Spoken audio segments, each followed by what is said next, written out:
नमस्कार दोस्तों, मैं राहुल द्विवेदी फिर से आपके अपने यूट्यूब चैनल ज्ञान का स्वागत करता हूँ। आज हम फिर से हमारे वसीयत का जो सेगमेंट है उसके ऊपर हम फिर से अपना जो नया एक वीडियो लाए हैं।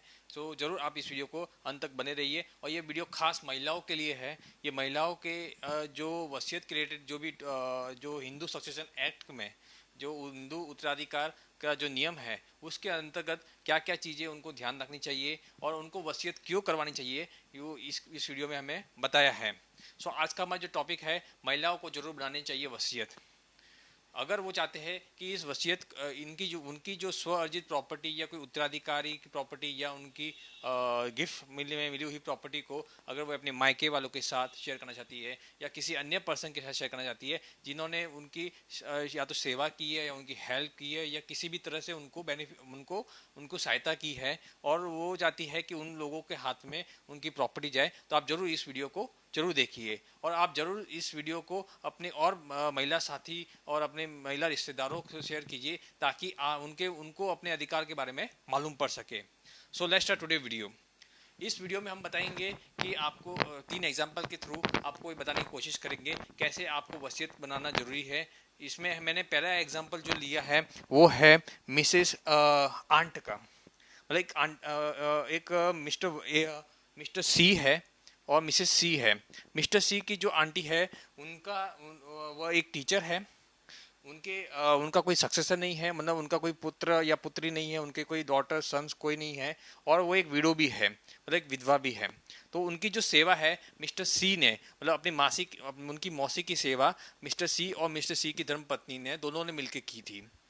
बट उसमें क्या हो जाता है कि उनकी जो मौसी जो है मिसेस आंट जो है उनकी डेथ हो जाती है। उस टाइम उनके पास एक फ्लैट रहता है, कुछ ज्वेलरीज रहती है, म्यूचुअल फंड्स रहते हैं, क्या इन्वेस्टमेंट्स रहता है, एफडीआर रहती है लगभग 10-15-20 लाख की, और ये सब मिलके उनका मतलब एक अच्छा खासा आप बोल सकते हैं कि उनके पास अच्छा खासा एक संपत्ति का पोर्टफोलियो है। तो उसमें क्या हो जाता है, उनकी डेथ के बाद उनके ससुराल के पक्ष से उनके जो देवर रहते हैं, जो ब्रदर इन लॉ रहते हैं, वो इस प्रॉपर्टी पे अपना अधिकार जमाने की कोशिश करते हैं। तो उस टाइम क्या होता है कि मिसेस आंट जो रहती है, जो मौसी रहती है मिस्टर सी के, वो बहुत ही होशियार रहती है और उन्होंने अपनी एक विल बनाई रहती है और ये विल को अपने और एक टीचर साथी को दे देती है ताकि अगर कोई फ्यूचर में उनकी मौत के बाद, क्योंकि उनके पीछे कोई नहीं था और मिस्टर सी और मिसेस सी दोनों उनकी सेवा कर रहे थे, तो उनकी मौत के बाद वो प्रॉपर्टी जो है मिस्टर सी और मिसेस सी के हाथ में जानी चाहिए। तो उन्होंने अपनी प्रॉपर्टी अपने फ्रेंड को दे दी थी, सॉरी अपने विल की डॉक्यूमेंट जो है वो अपने फ्रेंड को दे दी थी। और जब ये उनके जो देवर ने वो अपने अधिकार के लिए अगर दावा किया, उस समय उनके फ्रेंड ने ये जो विल है मिस्टर सी और मिसेस सी को दे दी ताकि उनको वो अधिकार उनका मिल सके। तो इससे क्या बेनिफिट हुआ कि विल होने से उनको क्या बेनिफिट हुआ मिस्टर सी और मिस्टर मिसेस सी को, कि उनको जो अपनी मौसी की जो सेवा की थी या उनको जो हेल्प की थी उनके लास्ट टाइम तक, तो उसके उनको फल मिल गया। सो आप चाहते हैं इसी तरह से कि आप अपने किसी और ऐसे सेवादारी व्यक्ति को ये प्रॉपर्टी ट्रांसफर करना चाहते हैं, तो महिलाएं जरूर अपनी एक वसीयत बनाइए ताकि वो उन प्रॉपर्टी उन जो सेवादारी जो पर्सन है या जो व्यक्ति है उनके हाथों में प्रॉपर्टी जाए, ना कि अनचाहे व्यक्ति के हाथ में जाए जिनको आप नहीं देना चाहते हैं। दूसरा एग्जाम्पल मैंने लिया है मिस्टर ए और मिसेस ए का। मिस्टर ए और मिसेस ए में क्या था कि उन दोनों के नाम पे मतलब मिस्टर ए के नाम पे भी एक फ्लैट था खुद का और मिसेस ए का भी खुद का फ्लैट था। इन दोनों ने ये दोनों मैरिड है एक दूसरे से, और मैरिड कपल ने अपने नाम के हिसाब से अपने नाम पर उन्होंने एक एक फ्लैट लिया है।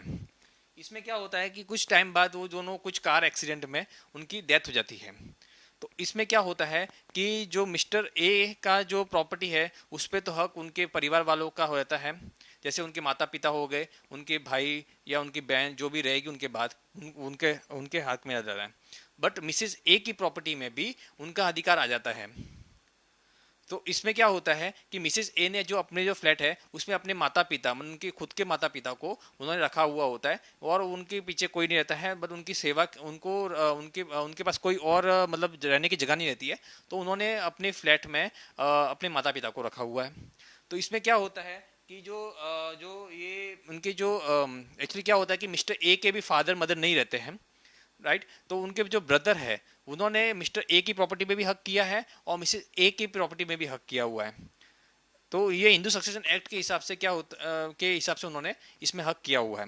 तो इसमें मिसेस ए ने भी विल नहीं बनाई थी और मिस्टर ए ने भी अपनी विल नहीं बनाई है। तो अननेसेसरी क्या हुआ कि जो फ्लैट जो मिसेस ए का था उसमें जो उनके माता पिता रहते उनको फ्लैट खाली करना पड़ा और ये जो प्रॉपर्टी है वो जो मिस्टर ए के जो ब्रदर है उनके हाथ में चली गई और उसका जो भी रेंट है जो भी है वो उनके ब्रदर उस रेंट को कमा रहे हैं और मिसेस ए के जो पेरेंट्स है उनको किराए के भाड़े पे रहने पड़ रहा है, ये मतलब ये वृद्धाश्रम मतलब सीनियर सिटीजन की उम्र में। तो ये एक आप चाहते हैं कि आप अपने पेरेंट्स के महिलाएं अपने अगर इसका फ़ायदा हो सके और जो भी मतलब जो उस चीज़ के लिए एलिजिबल है आप उन तक अपनी अपनी जो जो संपत्ति है पहुंचा सके। तीसरा एग्जांपल मैंने लिया है, एक मिसेस ए करके है। मिसेस ए जो है वो मतलब क्या बोलते हैं कि उन्होंने शादी की थी मिस्टर ए से और मिस्टर ए जो है वो शादी के कुछ हफ्तों बाद या कुछ महीनों बाद उनकी डेथ हो गई। तो उस समय क्या हुआ कि मिसेस ए ने उनका घर छोड़ दिया और खुद से मतलब पढ़ाई करके वापिस से उन्होंने अपनी कोई प्रॉपर्टी जो है अर्न की, उन्होंने अपनी इनकम अर्न की और कुछ पैसा बनाया, कुछ वेल्थ बनाई। ठीक है, उसके बाद क्या हुआ कि कुछ समय बाद मतलब कुछ वर्षों बाद उनकी भी डेथ हो गई। तो उनकी डेथ हो गई तो उनकी जो प्रॉपर्टी जो बची या जो उनके पास जो भी पैसा बचा उस पे उनके ससुराल वालों ने हक जाहिर किया उस पे। क्योंकि हिंदू सक्सेशन एक्ट में क्या होता है कि जो भी महिला ने अपनी जो कोई भी प्रॉपर्टी है उनकी जिनके पास अपनी प्रॉपर्टी है उसमें समझो कि उन्होंने गिफ्ट से भी प्रॉपर्टी मिली हो सकती है उनके पास, या कोई उत्तराधिकार मतलब उनके पति से यह भी मिली हुई प्रॉपर्टी हो सकती है, या तीसरी जो है उन्होंने खुद से अर्जित की हुई प्रॉपर्टी है। तो उस प्रॉपर्टी पे पहला हक उनके हस्बैंड और उनके बच्चों का होता है, चिल्ड्रंस का होता है, मतलब उनके पति और उनके बच्चों का होता है।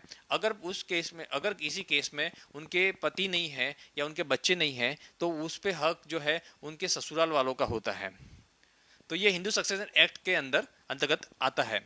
बट अगर महिलाएं चाहती है कि उनकी जो प्रॉपर्टी है किसी भी मतलब उनके मायके वालों के पास या उनके कोई जो उनकी सेवा कर रहे उनके अंतिम समय तक या उनकी मौत के बाद उनको उनको केयर उनके हस्बैंड की मौत के बाद उनको केयर टेक किया है उनका, तो उन लोगों तक उनको प्रॉपर्टी अगर पहुंचानी है तो उसके लिए आप जरूर इसमें वसीयत का जो अपना डॉक्यूमेंट है जरूर बनाइए।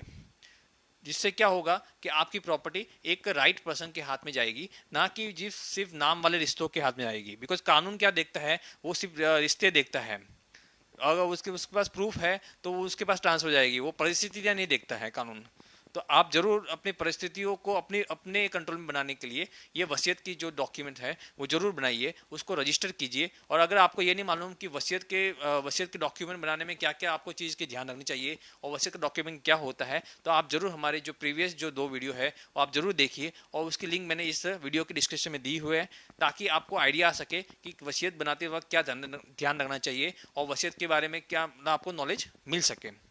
सो आप जरूर इस वीडियो को अपने फैमिली फ्रेंड्स, अपने फीमेल फ्रेंड्स और अपने जितने भी डॉटर है, अपने माताएं हैं, उनको शेयर कीजिए ताकि उनको भी इसके बारे में जानकारी मिल सके और वे इस अपनी प्रॉपर्टी को, अपनी स्वअर्जित प्रॉपर्टी को या उनको जो कोई भी प्रॉपर्टी मिली है उस पर उसको अपने खास जो भी उनके खास उनके पर्सन है या उनके सेवादारी जो उनके व्यक्ति है उन तक वो पहुंचा सके।